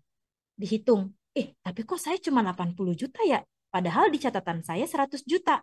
Bisa jadi silahkan cek ke laporan neraca. Makanya ini berkesinambungan. Kenapa? Karena bisa jadi untung yang ibu dapat gitu ya, masih dalam bentuk piutang. Jadi belum bentuk cash, tapi masih dalam bentuk piutang. Kenapa? Contoh MBG gitu ya. Ternyata belum dibayarkan, terminnya belum mencapai kesepakatan gitu, belum dibayarin tuh di 3 bulan awal. Tapi itu tetap, apakah tetap dihitung sebagai keuntungan? Tetap dihitung sebagai keuntungan. Hanya saja uangnya belum ada di kita nih. Kenapa? Karena masih masuk sebagai piutang. Ya, itu di neraca bisa diceknya. Jadi Bapak Ibu jangan stres duluan kayak, oh kok saya udah ngitung, udah untung, tapi kok duit saya nggak cukup segitu ya aslinya. Bisa jadi karena di neracanya gitu pas dicek, oh ternyata uang saya habis di piutang, belum dibayarin. Oh ternyata karena saya habis beli tanah gitu. Atau saya habis tambah bangunan gitu. Jadi masuknya ke aset tidak lancar. Oke, wajar saya keuntungannya dapatnya 50 juta nih di sini. Tidak sama dengan laporan laba rugi. Laba rugi saya 100 juta. Uang cash yang saya pegang 50 juta. Pas saya cek, oh ternyata 50 juta sisanya saya habis beliin eh, toko mungkin contoh gitu ya. Nah, jadi pendukung atau poin elemen penting dari neraca tadi itu diingat ya Bapak Ibu, aset atau harta, modal-modal kita, liabilitas, utang, dan ekuitas. Ekuitas itu modal atau hak pemilik atas aset bisnis. Jadi seperti ada laba yang ditaruh di situ, ada modal yang ditaruh sama pemilik usaha itu semua masuknya di ekuitas. Dan totalnya harus balance atau harus seimbang. Nah, kemudian, tapi kalau misalkan kayak kementerian tuh biasanya, kalau sejauh ini mereka mintanya laba rugi sih biasanya. Laba rugi sama neraca sih biasanya diminta. Jadi neraca ini Bapak Ibu harus em, apa ya, harus paham betul gitu ya. Sebenarnya isinya simpel Bapak Ibu. Yang ribet itu kalau Bapak Ibu lihat neraca perusahaan besar itu beda karena akun-akunnya mereka banyak. Kalau untuk skala UMKM gitu ya, akun-akunnya itu tidak seribet ini. Jadi cukup aset lancarnya apa, kas, piutang, itu aja biasanya. Bayar biaya dibayar di muka itu aja. Kemudian aset tidak lancar itu masuknya bangunan-bangunan yang kita miliki, harta-harta yang kita miliki yang berhubungan dengan usaha. Usaha ya. Jadi kalau misalkan punya motor pribadi, bukan gak ada kaitannya dengan usaha, jangan dimasukin ke aset tidak lancar ya. Tuh, makanya tadi penting tahu pisahkan keuangan pribadi dengan keuangan bisnis karena biasanya di pencatatan kita jadi bias kalau kita nggak pisahin ini motor kantor apa motor dipakai sehari-hari. Oh ternyata motor kantor tapi saya pakai sehari-hari saya nggak masukin ke sini nih ke aset. Nah, itu salah lagi gitu ya. Jadi pastikan yang masuk sebagai aktivitas kantor dicatat di laporan neracanya semua aset-aset yang berkaitan dengan kantor atau bukan usaha Bapak Ibu gitu dimasukin. Lanjut ke laporan arus kas. Ini laporan arus kas. Wah, ternyata peserta kita udah ramai sekali ya. Fitdamnya udah 252 loh, Bapak Ibu. Betul, 254 memandang. Terima kasih sudah hadir, Bapak Ibu. Ini kita jam-jam makan siang. Tolong jangan mengantuk. Bu Junita dari tadi udah tutup mata entah karena mengerti, paham, atau ini ngantuk Bu Junita ya. Iya. Ibu, semangat ya Bu. Semangat Bu Febriani. Oke, Mbak, udah melek lagi tadi rada-rada. Rada-rada ya Bu. Memang kalau menghitung tuh suka gitu Bu. Tapi kalau kita ngantuk ntar kagak ngerti-ngerti ya Bu ya. Semangat ya Bu Junita ya. Nah ini kita masuk ke jagoan ketiga laporan keuangan. Itu namanya laporan arus kas. Nah laporan arus kas ini kalau ibaratnya kesehatan, kesehatan kita itu ngecek nafas Bapak Ibu. Saya masih bisa nafas nggak nih sampai bulan depan? Nah, laporan arus kas, tapi ini jarang banget UMKM bikin sebenarnya. Padahal ini penting, laporan arus kas itu, karena untuk melihat kas yang kita pegang itu datangnya dari mana aja. Apakah kita masih punya kas untuk bisa bertahan selama berapa bulan gitu untuk bisnis kita. Sebenarnya kalau misalkan lagi tidak ada kondisi tertentu sih, biasanya orang tidak aware ya. Tapi kalau misalkan ada kayak pandemi tadi tuh baru tuh orang semangat untuk menghitung tuh. Aduh ini saya kasnya bisa bertahan sampai berapa lama ya. Itu mereka taunya dari laporan arus kas. Nah laporan arus kas ini terdiri atas 3 aktivitas utama. Yang pertama arus kas yang kita dapat dari aktivitas operasi atau operasional gitu ya. Seperti penerimaan kas dari pelanggan gitu ya. Kemudian apa pembayaran dari aktivitas-aktivitas operasi lainnya. Nah, itu aktivitas operasional.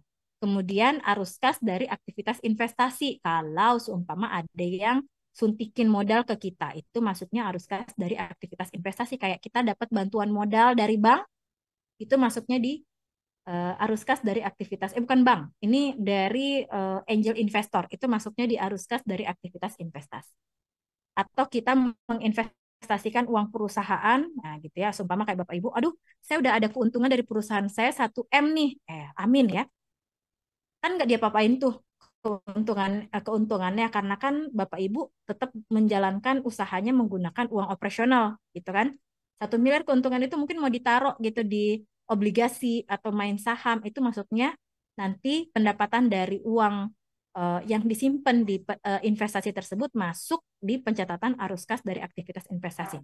Mungkin agak bingung, saya ulang ya.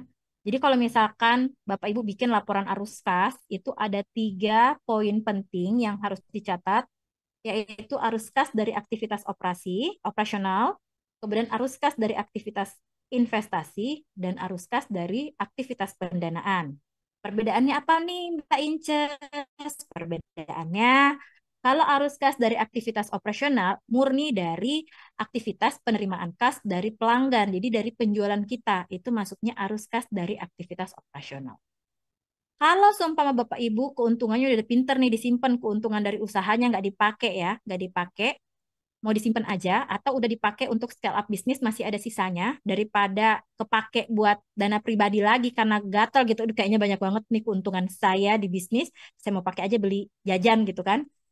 Kalau bisa ditahan gitu ya, jangan dipakai, bisa banget diputer untuk aktivitas investasi. Jadi seperti Bapak Ibu mungkin taruh di obligasi atau saham. Tapi saya tidak menyarankan untuk naruh di aktivitas-aktivitas yang membahayakan uang Ibu. Jadi seperti ngutangin ke orang, itu bukan investasi ya Bu ya.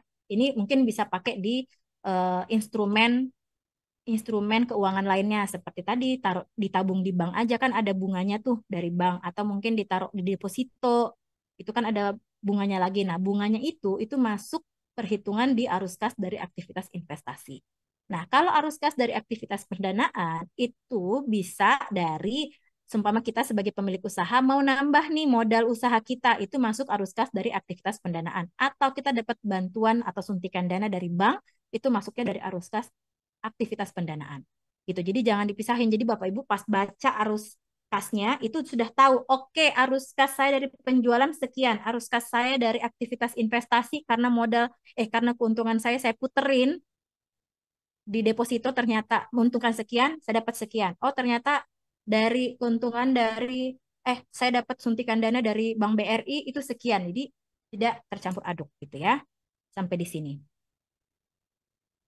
Nah, kemudian bedanya apa? Nah, Bapak Ibu pasti kayak, aduh, bedanya apa ya inces itu dan kapan pakainya ya. Nah, kalau misalkan dari kondisi kesehatan, balik lagi ini adalah dokter kita ya. Nah, kan tadi penyakit keuangan itu ada banyak. Jadi untuk tahu usaha kita sudah sampai di mana, eh, perkembangannya, keuangan kita sudah sampai di mana, kekayaannya gitu ya, kita balikin ke laporan keuangan tadi. Ngeceknya gimana? Kalau seumpama laporan laba rugi itu seperti termometer untuk mengecek suhu badan panas atau dingin. Oke, kalau misalkan panas berarti kita lagi untung banyak nih gitu. Kalau misalkan kita ngukurnya, aduh, dingin nih badan gue, berarti bisa jadi kita rugi nih di usaha kita. Jadi laporan laba rugi itu analoginya kayak termometer untuk mengecek panas tidaknya suhu usaha kita ya. Nah, adapun laporan laba rugi itu dipakainya setiap bulan untuk ngecek apakah usaha kita yang kita lakuin ini untung atau tidak. Kenapa dicek setiap bulan? Karena untuk gini, kalau saya sih ngeceknya itu karena untuk bisa tahu keputusan apa yang akan kita ambil, apakah menambah karyawan, mengurangi karyawan, atau pivot ke bisnis lain, itu semua dilihatnya setiap bulan dari laporan laba rugi. Oke. Kemudian laporan neraca, itu kalau di kesehatan kayak timbangan berat badan dan ukur tinggi badan. Jadi untuk tahu apakah struktur struktur dari hutang, piutang, dan modal itu seimbang atau tidak. Jadi jangan sampai hutang kita lebih besar, piutang kita lebih besar gitu ya, berbahaya. Kenapa? Karena kalau piutang kita berlebih gitu ya, bisa jadi ada kemungkinan gagal bayar dari orang yang berhutang tadi. Nah, kalau misalkan gagal bayar orang yang berhutang dari kita yang piutang tadi, kita akan ada kondisi gagal bayar juga untuk membayar hutang kita. Makanya ngeceknya itu di laporan neraca, hutang, piutang, modal gitu ya. Aset kekayaannya berapa gitu ya, aset-asetnya, kemudian kewajibannya berapa, ekuitasnya berapa. Nah, ini saya nggak tahu para paham ahli akuntansi sama punya pemahaman yang sama, tapi saya sendiri itu menganggap sesuatu kan biasa aset ya, aset kita balik dulu ke neraca nih. Saya mau kasih tahu ke Bapak Ibu dulu. Nih, neraca dulu ya. Nih, neraca nih. Neraca itu kan gabungan dari total dari aset seluruh total aset kita. Nah, biasanya nih Bapak Ibu kalau punya rumah itu dimasukin kemana? Aset kan? Dianggapnya itu sebagai harta kan? Aset kan? Nah, Bapak Ibu tidak selamanya tanah yang kita miliki, rumah yang kita miliki itu masuk ke aset. Bisa jadi dia masuk ke liabilitas atau kewajiban. Kenapa? Sesuatu baru dianggap sebagai aset jika itu menguntungkan. Jika itu tidak menguntungkan, maka dimasukkan sebagai kewajiban. Jadi kayak rumah, Bapak Ibu punya rumah 5, 1 ditempatin, 4-nya terbengkalai, kan Bapak Ibu ngeluarin biaya untuk perbaikan tuh. Nah, itu masuknya kalau di beberapa paham akuntansi itu adalah tidak masuk sebagai aset, tapi masuknya sebagai kewajiban. Karena Bapak Ibu mengeluarkan uang untuk perbaikan dari aset yang Bapak Ibu miliki. Gitu. Ya, jadi nanti bisa sambil dipastikan ya, kalau misalkan saya sih penganut paham itu. Kalau misalkan itu tidak menguntungkan, makanya saya tidak menguntungkan itu dimasukkan ke liabilitas. Gitu ya. Nah, laporan arus kas itu ibaratnya adalah cek denyut nadi. Apakah kita masih bisa bernapas? Apakah kita masih bisa hidup? Apa masih ada darah gitu ya, darah yang mengalir untuk usaha kita gitu. Darah ini anggapannya kas ya. Jadi sangat penting untuk operasional harian dan jangka pendek. Kenapa? Karena arus kas itu kan ini nih ya. Kita bisa lihat di 3 elemennya. Kas kita datangnya dari mana sih paling besarnya, dan apakah masih bisa menutupi operasional kita atau tidak, seperti itu ya. Sehingga apa yang perlu dilakukan Bapak Ibu, dari tadi saya celoteh, Bapak Ibu mulai yuk dari sekarang lakukan hal yang paling dasar seperti disiplin mencatat semua transaksi pemasukan dan pengeluaran. Standar dulu aja nggak apa-apa Bapak Ibu, pemasuk dicatatin dulu aja tanggal berapa, masuk berapa, penjualannya apa saja, pembeliannya apa saja, itu dulu aja dicatat, nanti di total kayak gitu dulu aja dibiasakan, nanti lama-lama Bapak Ibu bakalan terbiasa ya, terbiasa untuk mencatat itu dulu ya. Nah, boleh banget untuk pakai buku kas sederhana, kan ada tuh banyak di Gramedia atau toko buku, atau bikin sendiri di garis gitu ya. Atau bisa pakai aplikasi gratis. Tadi kayak Bu Sylvia ya, udah pakai aplikasi gratis dari Bank BRI ya. Nah, kemudian kelompokkan, pisahkan mana pendapatan. Kalau misalkan udah terbiasa mencatat, udah dicatat nih semuanya. Dibaca lagi, pisahin mana pendapatan. Oh, ini pendapatan. Pendapatan sendiri, pendapatan. Mana biaya bahan baku, catat sendiri. Mana biaya operasional, catat sendiri. Gitu. Kemudian kalau untuk laba rugi, rumusnya jumlahkan seluruh pendapatan, kurangi semua biaya-biaya tadi. Makanya pencatatannya tadi ya, kelompokkan pendapatan, biaya operasional gitu ya, biaya bahan baku, biaya operasional, biaya tetap gitu. Semuanya harus dipisah karena untuk memudahkan Bapak Ibu menghitung laba ruginya di kemudian hari ya. Karena rumus laba rugi jumlahkan semua pendapatan, dikurangi semua biaya-biaya operasional. eh, Operasional terdiri dari biaya tetap ataupun biaya variabel. Nah, kalau neraca ini kan lebih advance nih, lebih 1 tingkat di atas laba rugi. Bisa dibiasain dengan mencatat semua harta-harta yang dimiliki atau aset-aset yang dimiliki. Uang kas, barang dagangan, peralatan itu masuk sebagai harta, harta Bapak Ibu ya. Catat utangnya, catat modal awalnya, dicatat semua. Nanti sisa dipindahin ke neraca. Dihafal aja. Neraca itu penyusunnya apa? Oh, paling atas aset. Asetnya apa saja gitu ya. Oh, asetnya itu adalah kas ya. Kemudian peralatan saya. Kemudian di bawahnya apa lagi? Oh, setelah aset itu ada kewajiban. Kewajiban itu hutang-hutang yang saya miliki ada berapa. Kemudian ekuitas. Ekuitas adalah modal awalnya berapa atau modal tambahannya berapa. Itu 3 itu penyusunnya. Arus kas. Fokus pada uang yang benar-benar masuk dan keluar dari kas atau bank. Nah, itu dikumpulkan. Ini kas saya masuknya dari mana saja? Apakah dari penjualan saja ataukah saya sudah bisa mendapatkan kas dari investasi yang saya lakukan, investasi yang menggunakan uang usaha ya, atau arus kas saya bisa udah ada dari suntikan modal dari pendanaan gitu ya. Itu harus dicatat. Pertanyaannya lagi, saya nggak punya background akuntansi, gimana dong? Paling banyak nih nanya ini, gimana dong Ibu? Saya banyak banget nih backgroundnya bukan akuntansi tapi disuruh ngitung. Udah saya yang jual, saya yang bikin. Sayang, aduh ya Allah Ibu, ini mental health saya ini udah keganggu nih jiwa saya nih Ibu, malah disuruh ngitung. Tenang Bu ya. Laporan keuangan sederhana itu nggak butuh jadi akuntan dulu, satu. Kemudian ada banyak contoh sama template sederhana yang bisa diikutin. Di link UMKM juga ada ya, Mbak Fitdam ya. Kemudian fokus pada logika bisnis. Uang masuk dari mana, uang keluar untuk apa, sekarang punya apa, utangnya berapa. Fokus di situ dulu aja, nggak perlu ribet-ribet. Aduh pencatatannya gimana, nggak perlu. Fokus dulu aja di situ. Uang saya masuknya dari mana, keluarnya di mana. Sekarang saya punya apa modalnya, terus utang saya ada berapa gitu ya. Sama yang penting mau dicoba. Percuma nih belajar lama-lama tapi Bapak Ibu nggak mempraktekkan langsung di rumah, wah percuma banget gitu ya. Jadi biasain dari sekarang dicatat sedikit demi sedikit. Apalagi kalau misalkan tadi ada supplier MBG yang bakal ditanyain pasti laporan keuangannya. Itu.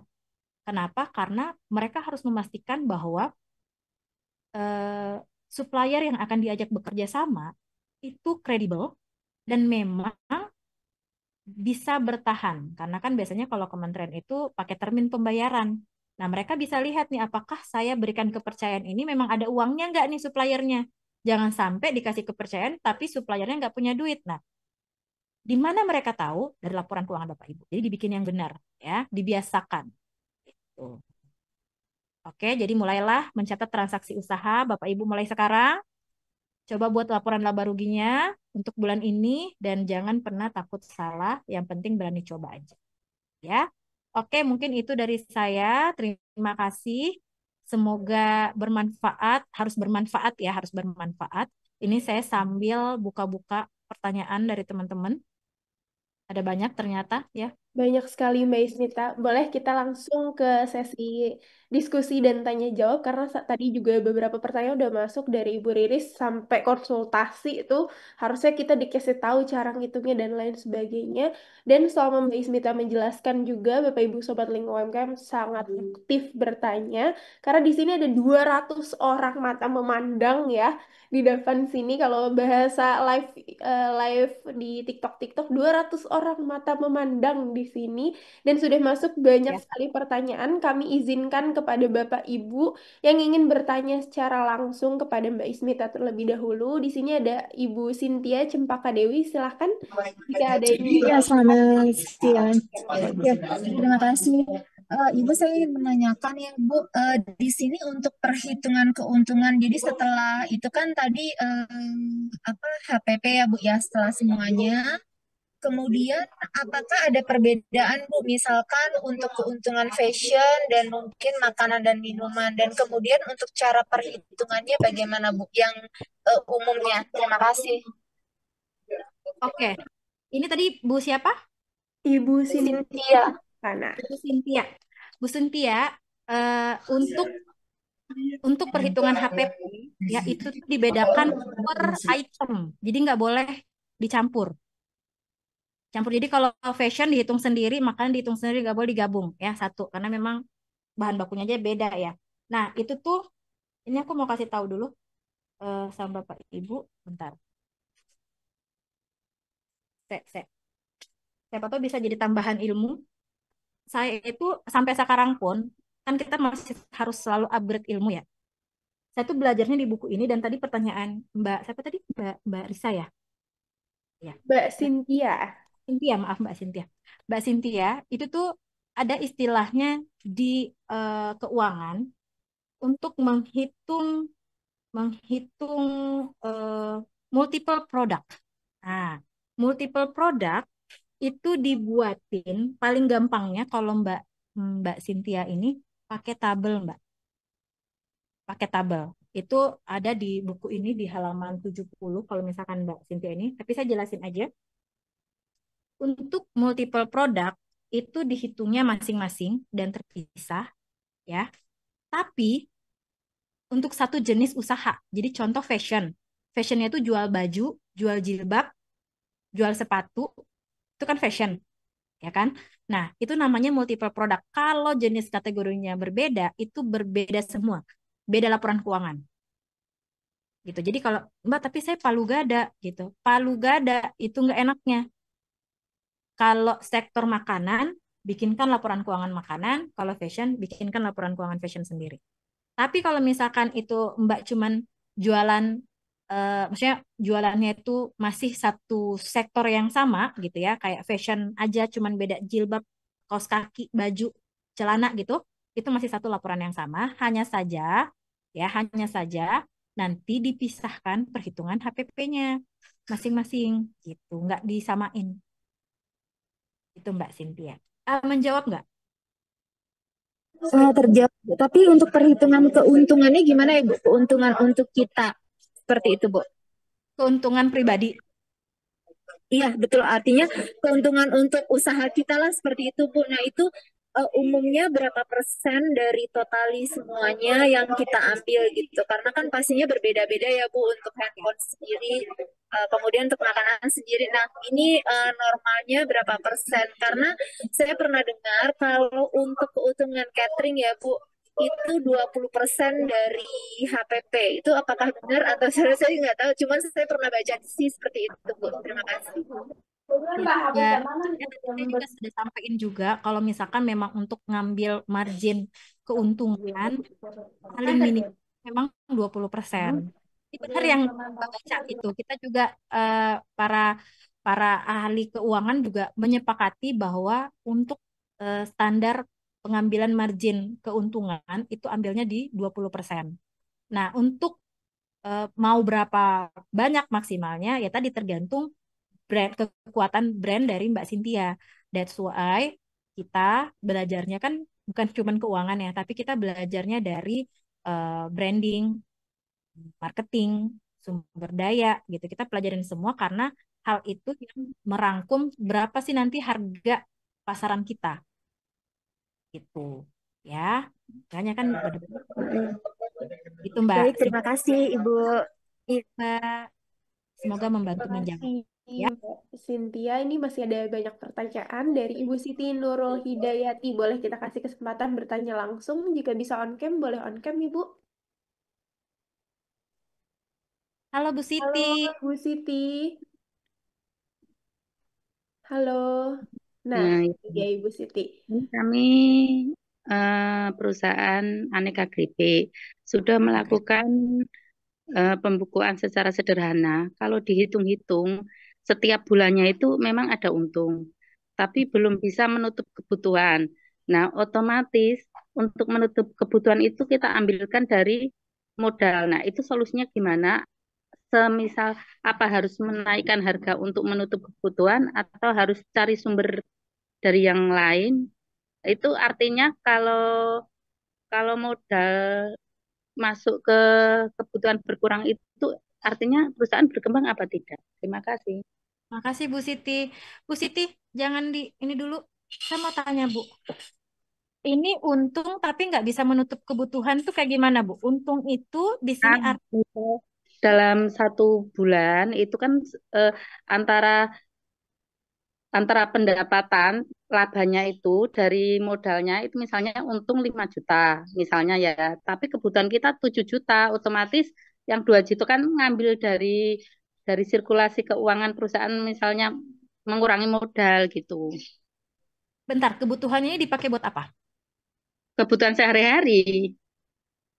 Sehari-hari Nah, produksi? misalkan bukan Bukan produksi dan konsumsi.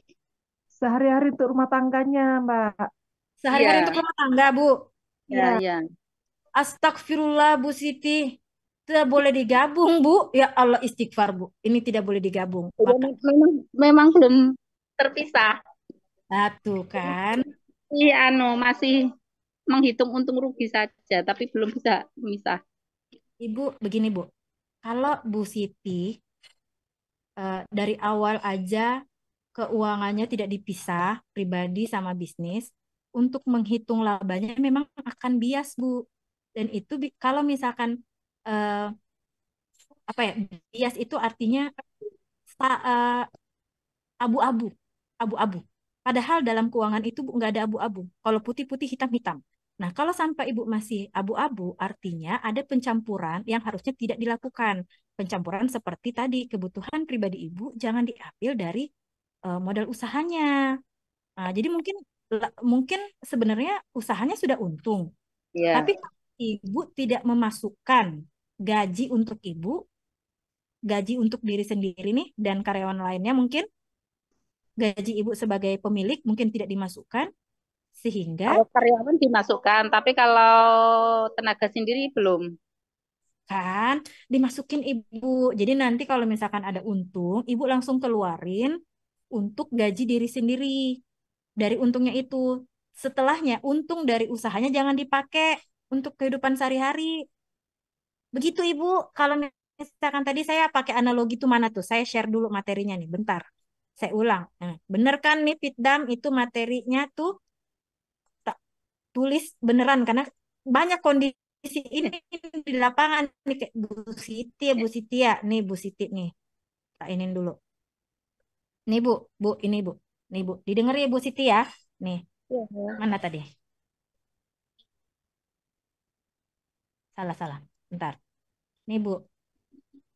Nah, saya bacain ilustrasinya lagi nih Bu ya. Ini sama nih kondisinya sama Bu Siti nih kasusnya. Jadi ada penjual handphone. Penjual handphone. Dia beli kulakan Bu. Harga satu handphonenya itu 2 juta. Harga satu handphonenya 2 juta nih Bu Siti. Dia mau jual dengan harga 2.100.000. Untung nggak tuh Bu? Untung. Untung. Karena ada keuntungan 100.000 nih. Ya kan Bu? Ya. Nah, ternyata kebutuhan sehari-hari untuk menjalankan usahanya, dia membutuhkan 5 juta Bu selama sebulan. 5 Hmm. juta selama sebulan. Nah, artinya HP yang dia jual itu harus bisa menutupi biaya operasional dia setiap bulan. Benar nggak? Ya, 30. Nah, caranya gitu ya, Kalau itulah. caranya biaya apa tadi? Biaya operasionalnya kan 5 juta rupiah. Itu dibagi keuntungan yang Ibu tadi dapat 100.000 tadi kan 2.100.000 tuh untungnya. Berarti Ya. yang harus dijual ada 50 HP, Bu. Nah, tapi ternyata faktanya di lapangan tidak sedikit sekali yang masukin biaya gaji sendiri, Bu. Jadi yang harusnya masukin 5 juta, yang dihitung cuman 2 juta.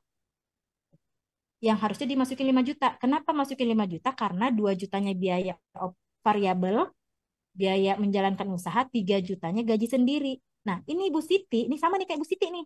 Biaya variabelnya dihitung nih untuk bikin tempe tadi. Tapi Ya. gajinya nggak dimasukin. Tapi setelah untung, Ibu ngambil gaji di situ untuk hidup. Wah, kan Ya. kagak sesuai. Nggak sesuai, Bu. Ya, jadi harusnya Ibu hitung ulang, Bu. Hitung ulang. Berapa sih sebenarnya biaya yang Ibu pakai setiap bulannya? Biaya-biaya, satu, biaya bahan baku. Biaya tetap, gaji Ibu itu berapa, biaya variabelnya berapa. Itu harus dihitung ulang, Bu. Karena kalau sampai Ibu untung 5 juta tapi Ibu sebulan penggunaannya 7 juta, itu nggak jalan bisnisnya, Bu. Nggak sehat itu, Bu. Itu tidak sehat. Jadi Untuk dihitung untuk memasukkan gaji ya, Bu sendiri Siti ya. itu dihitungnya dari mana? Untuk memasukkan gaji owner itu apakah sama dengan gaji karyawan atau gimana? Iya, sama. Sama Ibu. Jadi jangan karyawannya aja Bu dihitung, Ibu juga harus dihitung. Jadi kan hitung em, harga pokok penjualan ya namanya ya. Itu kan Hmm. dari menghitung harga pokok produksi. Harga pokok produksi adalah seluruh total biaya bahan baku. Kalau Ibu usahanya tempe, berarti kan tempenya, raginya semua dihitung, termasuk pembungkusnya dihitung ya kan? Termasuk minyak-minyaknya berapa dipakai buat goreng atau berapa listrik dipakai itu dihitung semua. Listrik nggak masuk biaya bahan baku. Nah, listrik itu dihitung Bu, itu masuk di biaya variabel ya. Kenapa listrik masuk biaya variabel? Karena nilainya berubah-ubah setiap bulan. Karena kalau Ibu bikin 10 piece, listriknya kan beda. Ibu Ya. bikin 100 piece, listriknya beda. Nah, itu masuk variabel. Ditambah lagi biaya tetap, Bu. Biaya tetap di situ masuklah gaji Ibu, gaji karyawan Ibu, semua dihitung di situ, Ibu. Jadi harga pokok produksi, biaya bahan baku, tambah biaya tetap, tambah biaya variabel di total. Baru itu sama dengan harga pokok produksi. Baru kita menjual. Menjualnya, nah, harga pokok penjualan sama dengan harga pokok produksi ditambah margin persen harapan Ibu berapa persen. Kalau tadi kan kita standarnya 20%. 20% dari mana? Harga pokok produksinya. Itu ditambah. Jadi harga pokok produksi ditambah minimal 20% margin harapan. Di situ harusnya kalau di situ perhitungannya udah benar, Ibu tidak akan nombok harusnya. Lah, Gitu, Bu. misal berarti kan itu nanti saya menggunakan untuk konsumsi selain untuk produksi ya, itu cuma dari gaji saya sebagai owner. Lah, semisal masih Ya, kurang lagi kan otomatis ngambil uang yang ada kan? berarti gajinya digedein, Bu. Penjualannya dibanyakin. Gitu. Kalau beneran gitu. Karena eh, kehidupan pribadi itu sebenarnya tidak boleh kita memang cuman kewajiban kita ambil gaji kita aja. Ambil gaji kita aja gitu. Nah, kalau misalkan tidak cukup, berarti ibu harus ngegedein gaji dengan membesarkan penjualan. Jadi penjualannya harus lebih banyak lagi biar gaji ibu lebih banyak. Gitu, Bu. Siti. Ya, ya terima kasih ya cukup paham nih. Sudah. Semangat ya Bu Siti ya. Ya, Dihitung lagi ya, Bu. ya. Baik, terima kasih Ibu Siti atas pertanyaannya. Ini selanjutnya ada dari kolom chat, kita pilih ya Mbak Ismita. Ada beberapa yang tadi selama Mbak Ismita menjelaskan juga langsung bertanya.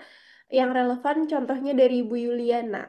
Maaf Mbak, mau bertanya bagaimana cara mencatat keuangan untuk memisahkan. Mungkin dia udah mencatat tapi kebingungan untuk memisahkan antara reseller dan online ataupun offline dan online. Sebelumnya sangat kerepotan dan bingung mereka pendapatannya. Siapa tahu ini juga menjawab pertanyaan dari Sobat Link UMKM lainnya. Silahkan Mbak Ismita. Makasih Mbak. Dan ini Mbak Yulina keren banget pertanyaannya ya. Karena berarti usahanya ini sudah pakai reseller. Oke. Ya, Nah, betul. oke. Si Mbak Yuliana memang pasti bingung ya. Karena begini. Reseller, ada dropshipper, itu punya aturan perhitungan keuangan masing-masing. Nah, jadi itu dulu yang diklirin sama Mbak Yuliana biar nggak campur aduk dengan pencatatan keuangan usahanya Mbak Yuliana. Maksudnya dalam artian Mbak Yuliana jualan sendiri, itu pisah sendiri dengan Mbak Yuliana menggunakan reseller untuk membantu menjualkan usaha Mbak Yuliana. Nah, itu harus punya dua pencatatan. Dua pencatatan, ya.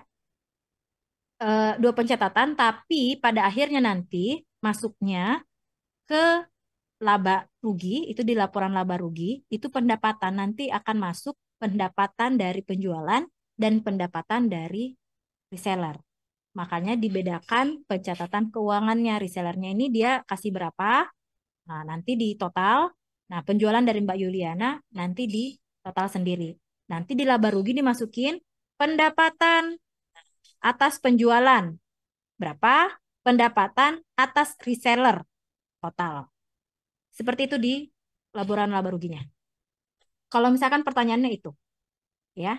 Nah, kalau bagaimana catatannya, bagaimana catatannya ya. Nah, itu sebenarnya kembali lagi ke masing-masing kita. Jadi apa ya? Kalau akuntansi manajemen, ini kan masuknya di manajemen akuntansi nih, perhitungannya Mbak Yuliana. Secara internal, pencatatannya itu dikembalikan ke kita, senyamannya kita gimana kita bisa nyaman dengan pencatatan itu. Jadi yang pastinya harus ada item tanggal pastinya, ya kan? Aktivitasnya apa? Sumpama tanggal berapa reseller itu jual apa?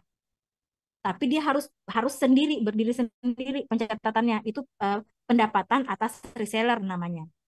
Tanggal, kemudian aktivitasnya apa yang terjual oleh reseller. Nah, resellernya kalau di Excel gitu ya, reseller A, B, C dibikin sheet-nya. Nanti di akhir baru ada total reseller. kayak gitu. Jadi tidak dicampurkan. Jadi nanti Mbak Yuliana kalau misalkan udah dipisahin kayak begitu bisa memudahkan kira-kira reseller mana yang bisa mendapatkan bonus lebih besar atau bisa mendapatkan persenan lebih banyak. Nah, kayak gitu tujuannya. Oke, semoga membantu menjawab ya Mbak Yuli. Oke, siap. Terima kasih. Nah, itu Salam dulu dia. dari Penajam Pasar Utara. Terima Oh, dari kasih, Bu. Kalimantan Utara? Dari Penajam Nunukan Pasar nih? Utara, Ibu. Lain dari Penajam Pasar Utara, Serambi Nusantara. Oh, Serambi Dari Nusantara. Penajam Pasir. Oh, Penajam. Ya, Penajam Pasir Utara. Ya Allah, keren banget. Itu salah satu eh, mimpi saya untuk sampai sana. Belum sampai ke sana soalnya, Bu. Oke, siap. Semoga bisa Ditunggu, Ibu. ketemu. Ya, Ibu. Oke, lanjut, Mbak. Baik, terima kasih Bu Yuliana. Semoga menjawab. Selanjutnya ada Bapak Raffi. Bapak Raffi 01. Silakan Bapak Raffi. Untuk pertanyaannya bisa disampaikan secara langsung.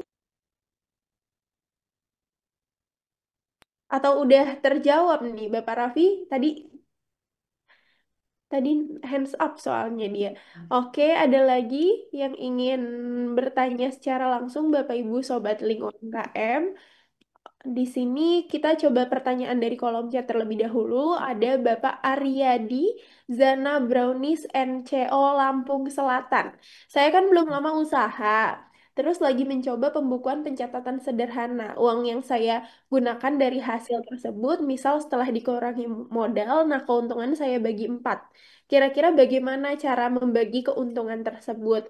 Cenderung contohnya seperti ini. 2,5% untuk sedekah, 10% investasi, 15% dana cadangan, sisanya kebutuhan pribadi termasuk untuk gaji saya sendiri. Apakah ini udah oke, Mbak Ismita? Ataukah masih ada harus biar lebih mantap usahanya atau keuntungannya itu harus dibagi seperti apa untuk pencatatan keuangannya? Silahkan, Mbak. Oke, baik. Sebentar ini saya sambil cari pertanyaannya di bagian mana ya. Ini agak di atas sekali, Bapak Arya di Zana Brown. Ini bertanya di jam 10.49 tadi soalnya. Sebenarnya ini keren banget Pak Aryadi. Ini yang benar tuh kayak begini. Tapi untuk bisa sampai ke persenan-persenan ini memang sudah harus eh, apa ya, perhitungan tadi ya. HPP penjualannya itu udah harus tepat dulu karena ini diambil persenan-persenan ini diambil dari keuntungan yang didapat, ya kan? Nah, apalagi setelah dikurangi modal, uang saya bentar. Saya uang yang saya gunakan dari hasil misal setelah dikurangi modal. Nah, keuntungan saya bagi 4. Nah, keuntungan usaha kan berarti 2,5 cadangan sedekah, 10% investasi, 15% dana cadangan, sisa tambah satu lagi, 5. Ya, nomor 5,5 tambah lagi, terserah persenannya berapa. Scale up bisnis. Nah, ini yang biasa lupa. Nah, ini kan perhitungnya udah benar nih kan? Ditambah nomor 5 nih, Pak Aryadi, scale up bisnis. Karena kalau saya biasa analoginya begini, kalau misalkan kita usahanya, tadi brownies ya, usahanya brownies. Biasanya jual 100 brownies per hari, amin gitu. Nah, tahu-tahu ada permintaan lonjakan sampai 250 per hari. Nah, otomatis kan bukan cuman orang yang ditambah untuk membantu membuat browniesnya, tapi peralatannya juga bertambah. Nah, peralatannya ini kan harus dibeli. Itu diambil dari dana nomor 5 tadi, scale up bisnis. Ambilnya dari situ. Jadi tidak apa-apa sedikit-sedikit ngutang. Nah, nggak dikit-dikit ngutang gitu kan, tapi memang sudah ada dari keuntungan yang disimpan jauh-jauh hari. Tadi poin kelima, scale up bisnis. Gitu. Semoga Baik, membantu ya, semoga Pak Ari. membantu dan menjawab Pak Aryadi. Terima kasih Mbak Ismita. Untuk pertanyaan terakhir pada sesi hari ini, mohon maaf sekali banyak banyak sekali yang masuk tapi kita keterbatasan oleh waktu. Tadi ada Ibu Sylvia APK, boleh ditanyakan secara langsung Ibu Sylvia? Silakan Sylvia, Ibu Sylvia untuk menanyakan secara Halo, langsung. selamat siang. siang Mbak Sylvia. Selamat siang. Cantik Izin sekali. bertanya, terima kasih. Izin bertanya, kemarin saya kan lapor SPT masa. Jadi Ya, itu, eh, pribadi. jadi itu dikembalikan ke rekening untuk kelebihan pajaknya dengan tanda kutip pemeriksaan. Dan itu saya tanyakan kembali ke AR pajaknya, apa saja laporan keuangan yang nanti diperiksa. Itu saja mungkin. Terima kasih. Sama-sama Mbak Sylvia. Wah, sebenarnya pengusaha itu Mbak, jujur, jujur nih ya, jujur. Kita tuh paling menghindari lebih bayar. Kita lebih bayarnya nggak seberapa, ribetnya luar biasa. Jadi kita sangat menghindari.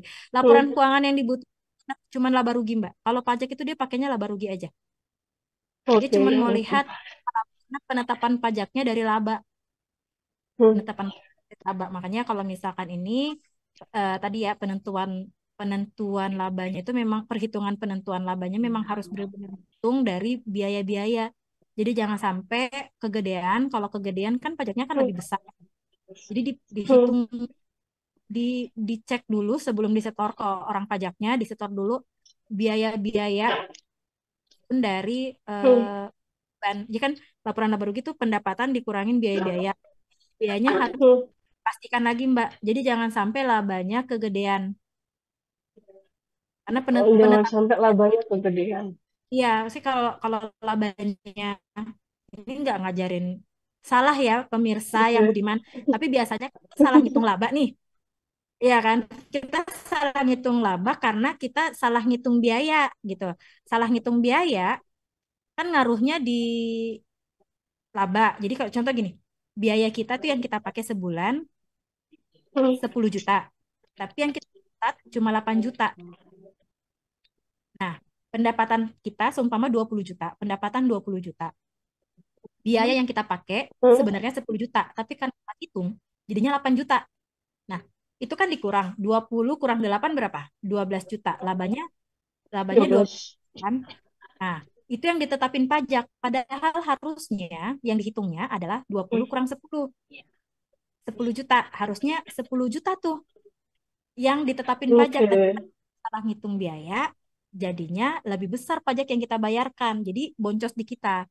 Jadi Mbak Sylvia, dihitung baik-baik biaya yang digunakan itu berapa, biar pajak yang dibayarkan tidak boncos. Karena kalau boncos kan berarti ngambil modal Mbak Sylvia.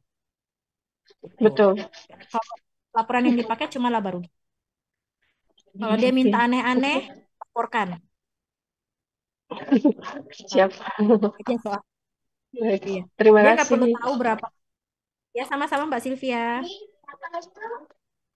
Sudah menjawab Mbak Sylvia? Sudah. Terima kasih. Baik, terima kasih Mbak Sylvia.